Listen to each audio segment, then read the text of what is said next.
Am I the a-hole for reporting my mom for identity fraud? I, 24 male, and my girlfriend put in an application to rent a condo and found out my mom borrowed about $43,000 with my social insurance. I talk with a lawyer, and it tells me I can either report my mom for identity fraud, or pay it off, or declare bankruptcy. I confront my mom, and she begs me not to do it and just pay off the debt. I don't have anywhere near that money, and decided to do what the lawyer recommended. The lawyer told me that filling out a police report is not the same as pressing charges, but I'm still scared what might happen to her. We used to be very poor, and she used my social insurance to pay the bills and provide for me and my brother. This feels like I'm betraying her, and her and my brother refuse to speak to me. My relatives all stopped talking to me. Am I the a-hole here? Edit. People are asking me if my mom or family could pay it. I don't think so. My mom is on social assistance, and my family isn't much better off. My grandma has a house, but I'm not asking her to sell it. Also, my lawyer said a police report is just to get the ball rolling and clearing up the debts and recovering my credit. It doesn't include her name. Lawyer said providing a suspect is not necessary, but I'm sure if they tried, they would figure out it's her. My mom might face charges, but it's unlikely she would get jail time. People are asking why I shouldn't put the loans under her name. She's got terrible credit and has declared bankruptcy before, but I'm not sure when. I don't know if my brother has checked his credit. He blocked me on WhatsApp, Facebook, and his phone. To clarify, she probably didn't borrow $43,000. It's probably $10,000 to $20,000 that grew with interest, fees, etc. Now for the top comment. Not the a-hole. $43,000 is a serious sum. You could consider not doing it if she paid that debt off, if you were feeling okay with that solution. But it's unlikely to happen if everyone, including her, thinks you should be the one to do it. Do they think you're just going to pull that money out of a hat? There are always going to be feelings hurt because family. But is it what family would do? To put someone in debt by committing a fraud? Nope, nope, nope. She doesn't have the money. She gets social assistance, which is barely enough to cover her rent and food. That isn't your responsibility. Your responsibility is the $43,000 worth of debt that she illegally put under your name. It wasn't to take care of you and your brother. You don't take care of your children by doing illegal things to them. Funny how the brother also thinks Opie is the a-hole. Probably because Mommy Dearest didn't steal money from him. Not the a-hole. Your mom committed fraud and left you owing $43,000 to the government. I know things can get desperate for people sometimes, but the fact that she didn't tell you, hasn't made attempts to pay it back, work with you to pay it back, that shows she's not taking responsibility for her actions. Let me ask you this. If it was anyone besides your mother, what would you do? Not the a-hole. Fraud is fraud. It's horribly short-sighted to put your child into debt like that. Also, she wasn't providing for them. She was making Opie unknowingly provide. Next story. Am I the a-hole for locking my garage so my brother-in-law and sister can't open it without talking to me?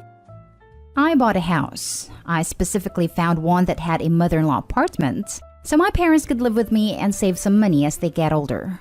My sister's husband lost his job, and so I let them live in my house for almost 2 years while I lived in the mother-in-law apartment, so they could save and get back on their own. Well, after 2 years, they hadn't saved anything, and so I told them it was time to leave. They moved out last June. I moved back in upstairs, and my parents moved in downstairs in the apartment.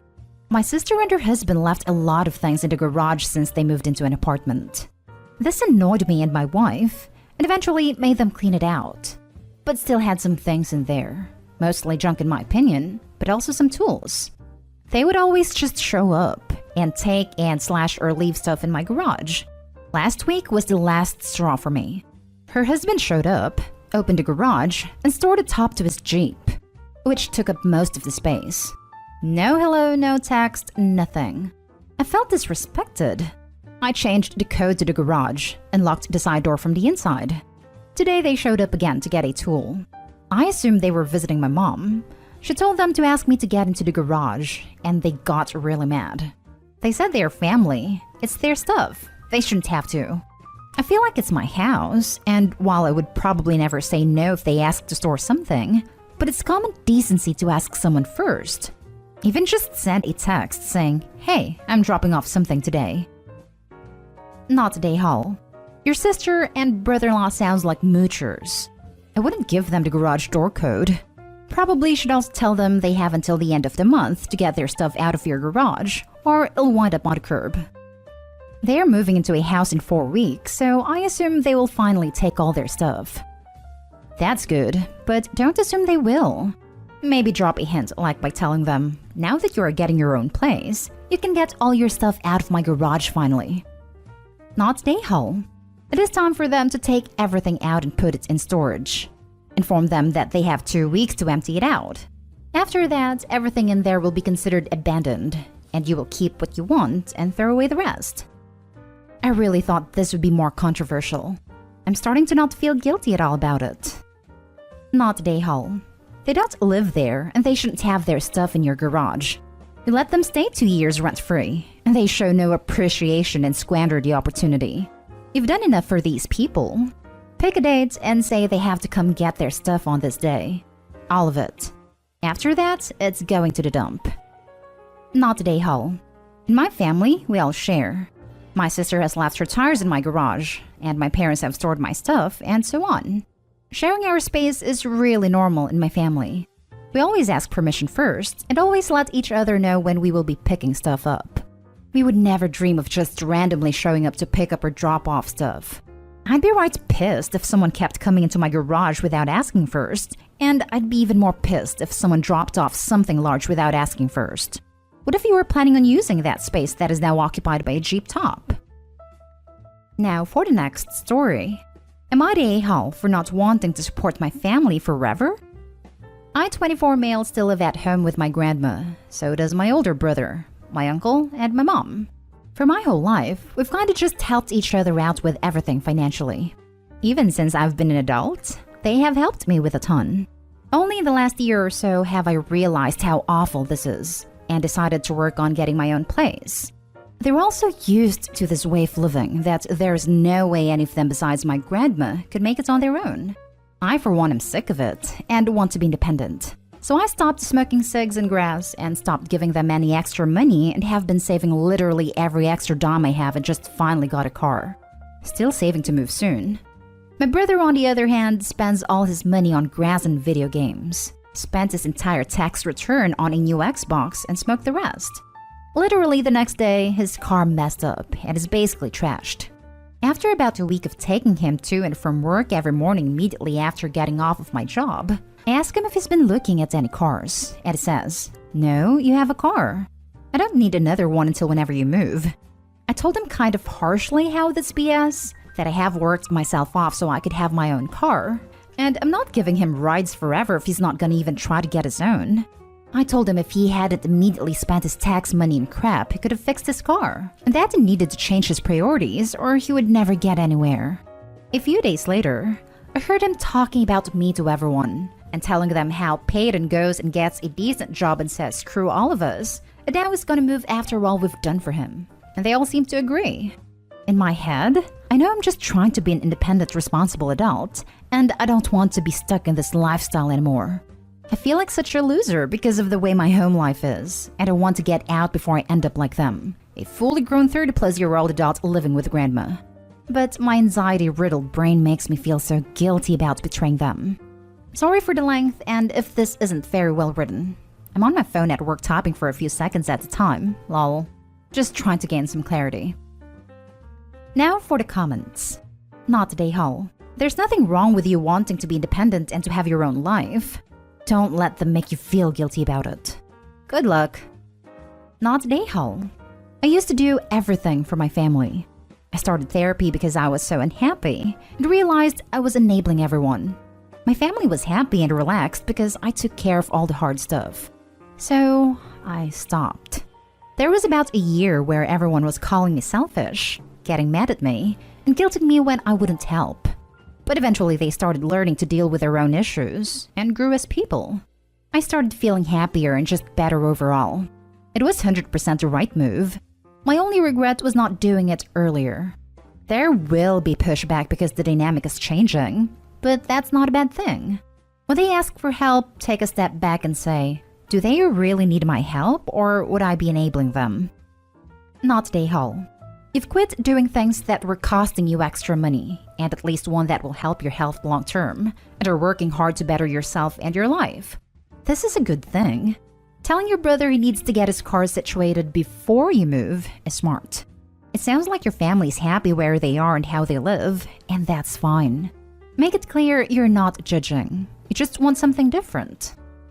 Not Dayhal. Since I come from this kind of family, I think you should become familiar with the phrase, crabs in a bucket. Not that I've ever had a bucket of crabs in real life, but supposedly they will not let any of the other crabs escape. And if one makes a break for it, they'll grab his little crab legs and drag him back down. Your family will be angry and resentful, and they will badmouth you and try to use propaganda like, family doesn't do that. And you have to develop a little healthy contempt for that kind of life in order to get the motivation to work yourself out of it and onto something better. He may try to convince you that you are betraying them, or say that you're putting on airs, but really he is scared that one less salary in the house means that he will have to step up. It means that your brother will have to become more responsible, and he doesn't want to do that. If you work full-time, you deserve the dignity and privacy of living on your own. It's a responsibility and a privilege. Your ambition isn't even crazy or radical. It's totally normal to want your own place. But having goals of your own just shines a spotlight on his situation, and now that he has to really examine his life, he's embarrassed by it. Living at home at 30 with your mom and grandma. He was speaking out of anger, shame, and fear. You provided a cushion for his life and you're taking it away. Last pot? Oh no. Ignore him and forge ahead. Last story. Would I be the a-hole if I told my roommate's mom that I won't be following her rules in my apartment? My roommate, who I'll call Emily, and I, both 21 female, are college students and we live in an off-campus apartment together. We split rents and utilities 50-50. I pay for my part myself, but Emily's parents pay for hers. Emily's mom is a bit overbearing and has a lot of rules for our apartment. The main one being that no boyfriend are allowed to sleep over, as it's against her religion. She specifically told Emily to have a talk with me about this subject to tell me this isn't allowed after we moved in. Emily doesn't care if I have my boyfriend over for the night, as she does it all the time without telling her parents. However, it strikes me the wrong way that Emily's mom feels like she can impose non-negotiable rules on me when she doesn't pay for any of my part of the bills. Today, Emily's parents are coming to visit, and I expect her mom to go over all of the rules that she sets with me. Would I be the a-hole if I told her mom that, with all due respect, I'm paying my portion of the rent and she doesn't have any control of the things I do in my own apartment? On one hand, I feel like I'm justified. This woman is trying to impose her own religious beliefs onto me in an apartment that I pay half of the bills for. The idea of just rolling over and telling her that I'll obey her demands when just doing my own thing behind her back doesn't sit right with me. However, after speaking to my own mother about the subject, she thinks that it would be disrespectful. She says that even though I'm paying for my half of the rent, Emily's family is still paying for this apartment, and they should be able to have a say of what goes on, even if Emily and I just end up breaking those rules anyway. I've spoken to Emily about this subject, and she doesn't care if I tell her mom that I will or will not be following those rules, as long as I don't indicate that Emily breaks them. So I was hoping to get some outside opinions here. Reddit, what do you think? Would I be the a-hole if I told my roommate's mom that I won't be following her rules in my apartment? Not the a-hole. 1. She's not your mom. 2. She's not paying your bills. Tell her to buzz off. This is the only correct answer. Well, maybe Emily gets yanked from apartment and her life is worse. You have every right to tell the mom you won't be following her rules. But don't be surprised if you're looking for a new roommate soon after. Yeah, that's what I'm worried about too. I know it's tempting to tell them to buzz off, but I think it would be preferable for you and Emily to just grin and bear it through this visit, so you can get on with your lives when they leave. If they are that strict, I wouldn't be surprised if they required Emily to check in with them constantly, or force her to move if you just start dropping F-bombs. Not a a-hole. Your answer should be, I'll give that all the consideration it deserves. Edit. Thank you all for your input. Her parents stopped in briefly but then left to go get food. They'll be staying here overnight though, so I'm planning on updating this later tonight to let everyone know what goes down when we all sit down and talk. I also just wanted to say that after talking to Emily further about this, it turns out that her dad really doesn't care what I do, and thinks that his wife's demands are extremely unreasonable. This is why Emily doesn't care if I speak up or not, because I guess that even though her mom is paying the bills, it's her dad who makes the money to support them all.